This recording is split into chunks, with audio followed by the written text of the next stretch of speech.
Et voilà, bienvenue à tout le monde. Aujourd'hui, on est là pour tester en fait les deux micros Sennheiser MKE40 dans une vidéo spéciale. En fait, quelque chose à vous dire. Donc, ces deux micros ne sont pas enregistrés directement aussi avec la software du webcam, c'est du Logitech. Donc c'est une simple caméra qui n'est pas trop chère, que la qualité n'est pas supérieure non plus, donc c'est une caméra qui ne coûte pas très cher, mais elle a un micro intégré, mais cette micro n'a pas une bonne fonctionnalité. Donc ici on a préféré les deux Sennheiser. Donc voilà, c'est bien livré dans une belle boîte de Sennheiser. Il y a déjà un petit peu de poussière là-dessus. Mais il y a aussi un petit bouchon là, si on a des chemises ou on porte des vêtements plutôt blancs, etc. Donc on peut changer celui-là avec ça. On a aussi une petite corde, on va dire. Ça c'est pour mettre autour.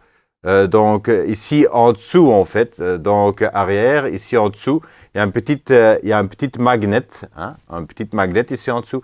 Et là, vous pouvez la mettre la magnet et faire autour de autour du cou quelque chose que la magnet, on sait la régler comme ça quoi. Et comme ça, on peut mettre le micro, voilà, autour. Mais normalement, ça, on n'utilise pas. Et voilà. Et il y a aussi un petit clip qu'on se clipser contre si on porte par exemple une propre veste de smoking, une costume quoi, on va dire. Là, il y a le petit clip qu'on peut mettre sur le micro. Moi, pourquoi j'utilise deux micros? C'est simplement, si on tourne maintenant à gauche ou à droite, que j'ai toujours du son sur le micro. Donc, ça, c'est très important à savoir. Par exemple, maintenant, je vais tourner à gauche ou à droite. Vous entendez la différence. Il y a un des micros qui sont coupés. Maintenant, c'est le gauche. Donc, normalement, c'est le gauche qui est coupé. Donc, je vais une fois tester si je vais bien. Non, c'est la droite qui est coupée. C'est le gauche qui va. Donc, maintenant, si je pousse, voilà. C'est pas la droite, donc c'est le gauche. Donc, si je tourne à gauche, ça va bien passer. Peut-être que quand je tourne à droite, on n'entend plus. On va faire l'inverse. Donc, on fait l'inverse. Donc, on fait comme ça. Donc, si je tourne à gauche et je parle à droite, donc vous entendez la différence que c'est en fait plutôt à droite, donc celui-là qui fonctionne. Donc, si maintenant on fait le même en deux temps, que je me tourne à gauche ou je me tourne à droite ou je bouge mon visage, etc. Donc, le son restera quand même plus ou moins la même chose. J'ai mis un peu de correcteur, d'équaliseur, etc. sur le micro, ça bien sûr. Parce qu'il y a aussi un petit peu de, ouais, je vais pas encore pour l'instant, c'est pas on trick, donc je dois faire la procession après.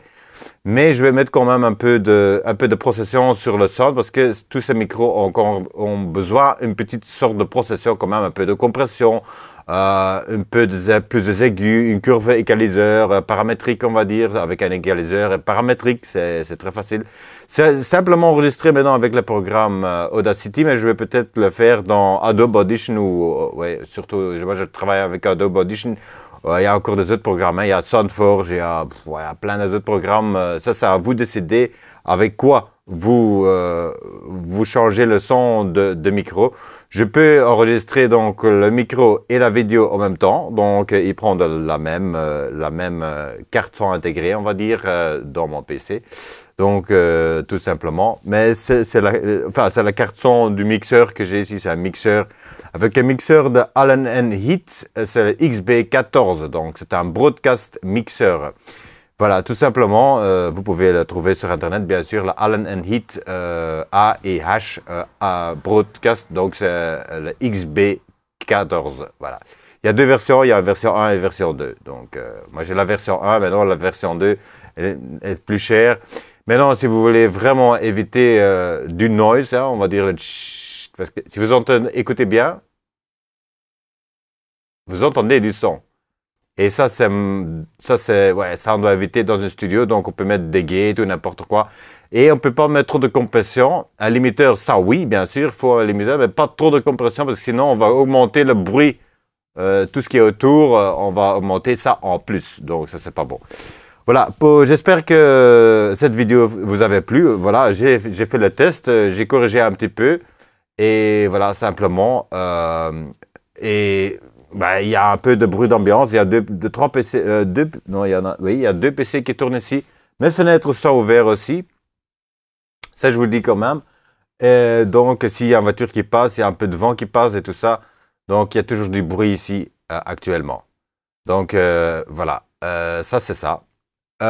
Pour le reste, ben, j'ai encore rien à vous expliquer. Donc, simplement, voilà, le test avec le micro Sennheiser, donc bien le MKE40. Vous entendez une voiture qui va passer maintenant? Voilà, exactement, c'est ça ce que je dis, parce qu'il fait chaud ici. Donc, ben, si vous utilisez ça, il faut bien fermer tout et voir qu'il n'y a pas de bruit d'ambiance, le moindre de bruit d'ambiance possible, parce qu'ils captent quand même les choses qui sont un peu autour. Ils sont sensitifs dans directionnel, mais ils prennent aussi des choses autour. Il y a moyen d'avoir moins de bruit, donc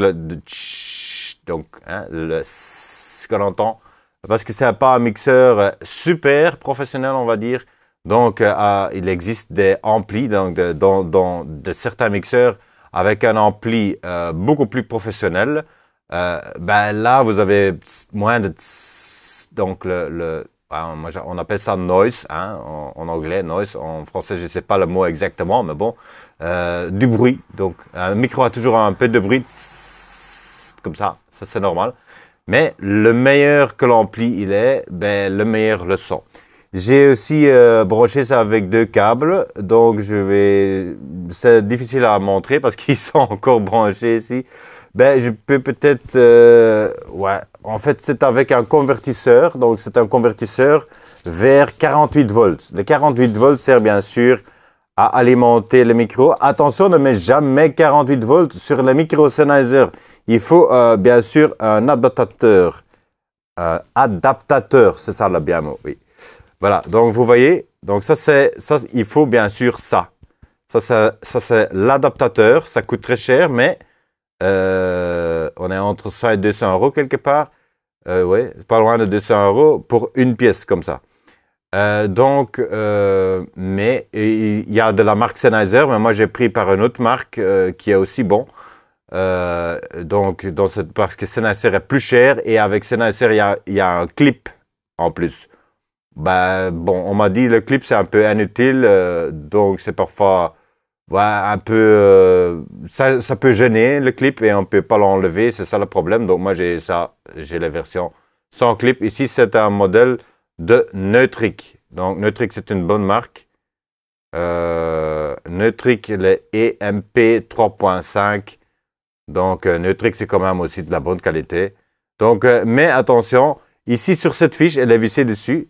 Sur cette fiche, on va dire mettre un maximum 5-6 volts, mais jamais de plus pour alimenter votre micro. Si vous allez commencer à bricoler, etc., faites très attention à ces micros parce que c'est très cher, le MKE40. Si vous voyez le prix sur Internet, vous allez voir.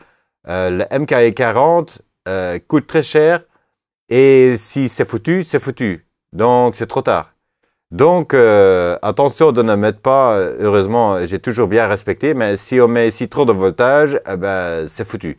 Donc, prenez bien les adapteurs qui sont bien adaptés pour ce micro-là. Parce que c'est difficile à trouver combien de voltage il faut mettre dessus. Et l'utiliser aussi toujours mesuré, parce que si vous mettez par exemple 12 volts, je suis pas sûr que votre micro va encore marcher. Ça, il faut tester, c'est des trucs à chercher. Et peut-être même chez Sennheiser, ils savent pas combien de voltage ils doivent mettre dessus.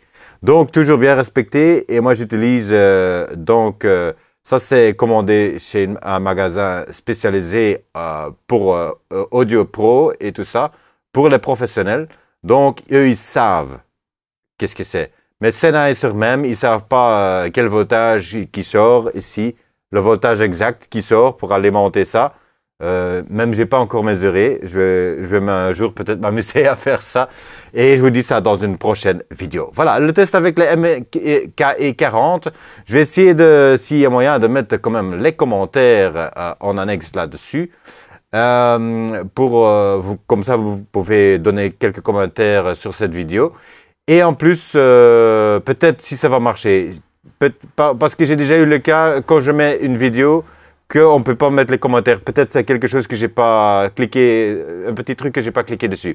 Désolé pour mon accent, je suis flamand, donc j'essaie de faire une vidéo en français pour les francophones parce qu'ils sont durs à comprendre le flamand ou le néerlandais, comme on dit, hein, parce que flamand, néerlandais, ben, c'est plus ou moins la même chose. Dès que le flamand, c'est plutôt le néerlandais basique et le néerlandais, c'est plus raffiné, on va dire. Hein, donc, voilà. Bon. J'espère que je vous avais plu avec cette vidéo. Il y a encore plein de vidéos avec des tests d'MKE40, de Sennheiser, etc.